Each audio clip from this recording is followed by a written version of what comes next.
Je ne changerai pas à cause des hommes. Moi, c'est que je suis comme je suis. Dieu me connaît et Dieu m'aime, ça me suffit. Oh Seigneur, viens nous sauver. Tu as eu ça où? Parce que tu es enfant de Dieu, tu dois vivre selon la parole de Dieu. Je te choque en te disant, ça intéresse Dieu que tu plaises aux hommes. Très choc en te disant que ça intéresse Dieu que tu plaises aux hommes. Voilà pourquoi l'apôtre Paul dit à son fils Timothée, sois un modèle. On ne peut pas être le modèle de quelqu'un qui ne vous plaît pas. Ça intéresse Jésus. Que nous puissions aussi plaire aux hommes par notre manière d'être.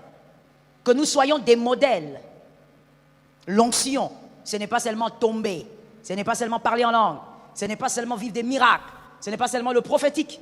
Ce n'est pas seulement tout ce que tu connais. Mais l'onction, c'est aussi ça. Et je pense que ça fait partie des premières choses dans la vie de l'homme quand cet homme reçoit l'onction. Le Saint-Esprit passe par l'onction pour travailler ces choses-là.